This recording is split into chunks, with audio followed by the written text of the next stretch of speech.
Okay, so let's begin. My name is Victoria Ball. I am the main organizer of this event. I am representing a youth climate initiative from Ukraine called ROSVI. ROSVI is a fairly new Ukrainian youth climate initiative, but we focus on just transitions to sustainable energy and sustainable food, and particularly focusing on the green reconstruction of Ukraine. Because as we know, civil society is already leading the way in these green recovery projects. They are not just post-war processes, but already ongoing. They are engaging international support and so on. And as we know, the food system is crucial in achieving our goals of the Paris Agreement of keeping within 1.5 degrees of global warming. Food systems contribute to a third of global emissions, and this is very often overlooked. They also are crucial in achieving a full fossil fuel phase out, because a fifth of the energy emissions come from the food sector. And something that is really often not included in these discussions is the public health perspective on food systems transformation. This is, as we know, that diet-related health risks are increasing. The inequalities to do with access to food, and especially healthy and nutritious food, are widening. And we also see that the costs to our health systems in terms of how expensive it is to treat these diet-related diseases are rising. And in fact, something like over 7 billion euros per year is the cost of these health impacts. Not to mention, the climate impacts of global warming that are associated with the food that we eat.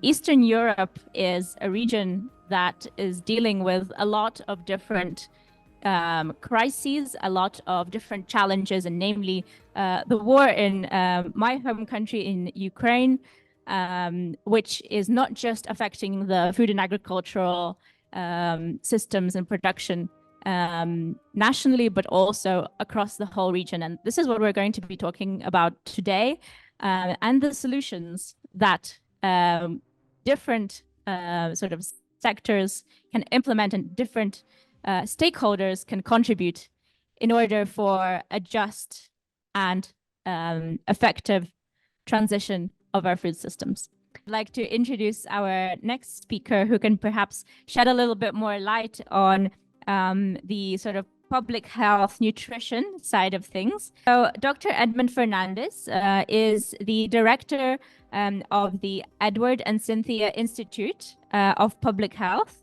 and he was a former consultant to UN ESCAP, and as well a US Department of State Legislative Fellow.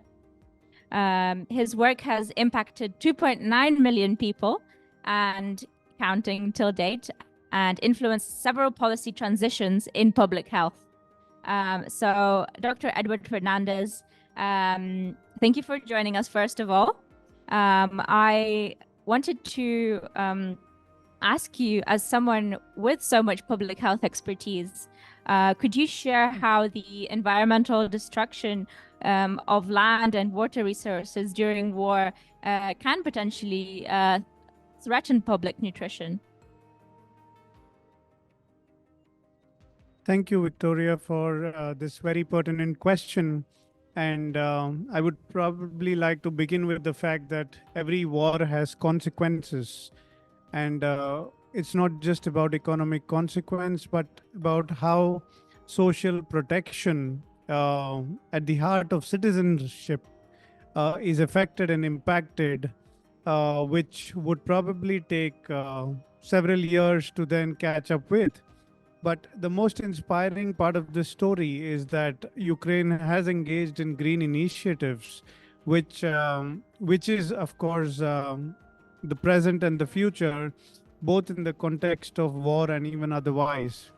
Um, Coming back to the public health impact that this plays out is, it's not just about how food security is impacted, but it's also about how health systems are coping up with surge capacities, especially in areas that are getting bombed or that are getting targeted. And this is not just impacting the overall curative side of health, but it's also impacting the mental side of health, which is probably going to leave an impact of a generation. So while we're looking at policy gaps that needs to be addressed out here, in line with global conversations around just transition, we need to look at how public health in all policies of redevelopment and reconstruction can be shaped up. And I don't see a more better platform than how the youth network and the youth initiatives of Ukraine can possibly take the lead in effectively advocating for governments in the national capital to relook at how we retrofit policies around public health, be it in reconstruction, be it in an environment, be it in food security, be it in women and child development, or be it in infrastructure. Over to you again. How do you, as a public health professional, define sustainable nutrition, and how is it from your perspective that sustainable public health nutrition can have an impact on climate change solutions? I personally think that sustainable public health nutrition would be an offshoot of every family and every community engaging in low cost, energy rich diet. You cannot build alternative proteins as a narrative because, I mean, although there is evidence on the wall that meat products are leading to carbon emissions, but this is also a subtle hypocrisy because if, as a human being or as a human race, we are looking at reducing meat consumption, on the other side, when the conversation is around planetary health, then what do you feed carnivorous animals? And how are you going to balance the ecosystem that is essentially thriving on meat products as well? This builds a larger conversation around the fact that what do you do with the trade markets, the economy that thrives on meat? But largely, sustainable nutrition should be built around behavior change communication. And this would essentially involve touching last mile communities wherein we train them, capacity build them around low cost dietary components, which will have both the appropriate calorie intake and at the same time micronutrients that not just reduce hunger but also contribute to effective growth and subsequent milestones needed in the process. Thank you. I think it's really important that you mentioned the micronutrients. Many people are aware of sort of vitamins and how much we need, the correct intake of them. But very often, like micronutrient deficiencies is something that is underdiagnosed. And I think especially looking at the data from Eastern Europe too, we see that many people are, have micronutrient deficiencies, but are not aware of this. And what might be so micronutrient deficiencies, but at the same time, climate change and our unsustainable practices, including in the food and agriculture sector, are driving and contributing to this increasing burden of disease. And before we pass on to the next sort of question, could we just give a round of applause to Dr. Edmond and Eva, because Dr. Edmond will have to rush off soon. And also Dr. Fernandes would like to say a couple of words. No, just a final comment with the spotlight now on COP29 in Azerbaijan. I think it's Eastern Europe's golden moment to integrate public health, food security, environment, and sustainable solutions for the future. Thank you. Thank you. And I definitely agree with all of those points.